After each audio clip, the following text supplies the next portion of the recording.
moving on to the Daily Yahoo. A Latina trailblazer, Esther Salas, federal judge whose son was killed, described as mentor. Why does it matter what her ethnicity is? Esther Salas, New Jersey's first Hispanic U.S. district judge, now finds herself the victim of a family tragedy shortly after her assignment to a high-profile corruption case. I didn't know she was from Hispaniola. Yep. It took the Daily Yahoo quite a while to talk about it. Oh, no, wait. They had a different headline on it yesterday. Latina trailblazer. Who the fuck cares? Who cares what her ethnicity is? Yes, I know. Unfortunately, fucking everybody does. But it really shouldn't matter. Barely worth discussion. DHS official dismisses uproar over use of unmarked vehicles in Portland. Department of Homeland Security Acting Deputy Secretary Ken Cuccinelli defended the federal law enforcement response to unrest in Portland. Barely worth discussion. Good for him. Stick to your guns. It's affecting every single bit of my job. Coronavirus and police reform create hurdle in race for control of House. Coronavirus has created a new hurdle in the race for control of the House. What is this thing with the whole repeating of headlines thing? You just take the first couple sentences and make that the headline? Not only with the partisan bickering, but as candidates work to campaign from their homes. Okay.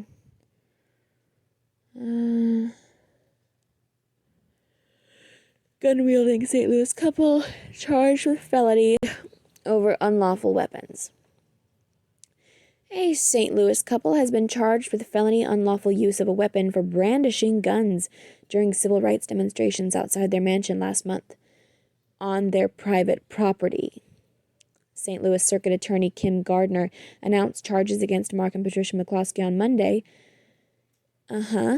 And what you were failing to include here, I'm guessing it's going to be a failure to include in the entire story. I'm not going to bother clicking on it. Is that the Attorney General for the state? The state's Attorney General is going to make them drop the charges because they were completely within their rights.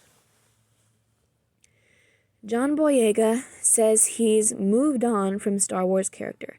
I have more to offer. John Boyega said he has more to offer than one character when explaining why he wouldn't return to Star Wars.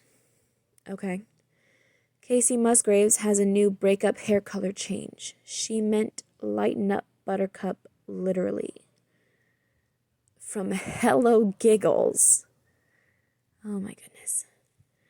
Featured All Markets Summit. Extra is live today. Yahoo Finance All Markets Summit is back and completely virtual with extra content and timely insights. Watch live at 5 p.m. Eastern Time to learn about and define what's next with the brightest minds in business. Oh, I'm so sorry I missed that. What's hot? Oh, Yahoo search. Trending now, Tessa Thompson, Alessandra Ambrosio, coronavirus, Jacqueline Jossa, AARP Insurance, Lexington Law, Priyanka Chopra, Toyota Tacoma 2020, Sarah Cooper, and Kimberly Guilfoyle. What's with all the women? I'm so sure. Last of all is 1440 in partnership with Vuori. Good morning. It's Tuesday, July 21st, and data from vaccine trials have us crossing our fingers. Need to know. Early vaccine success.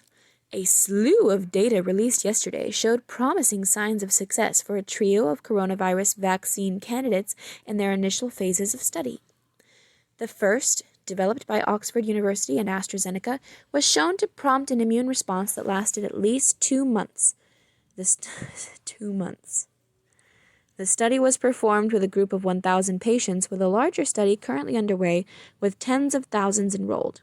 AstraZeneca has said, pending results, it could deliver emergency doses by year's end.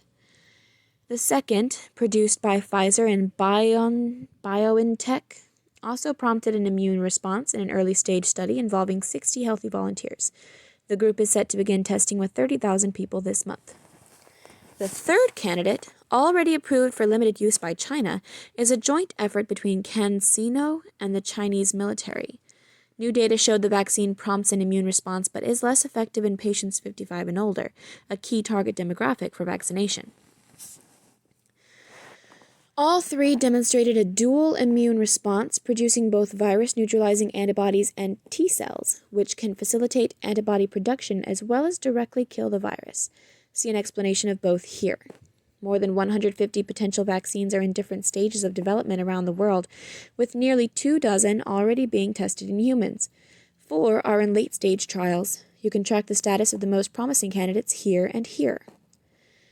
Separately, the White House is expected to restart daily televised coronavirus briefings beginning today.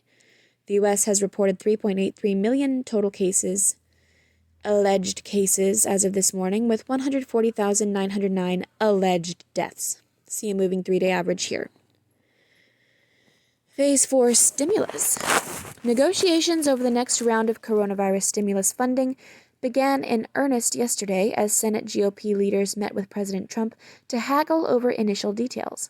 The Republican-led bill is expected to clock in at more than $1 trillion, with provisions shielding businesses from coronavirus-related lawsuits and another round of direct payments with a lower income limit around $40,000. President Trump has also pushed to cut payroll taxes.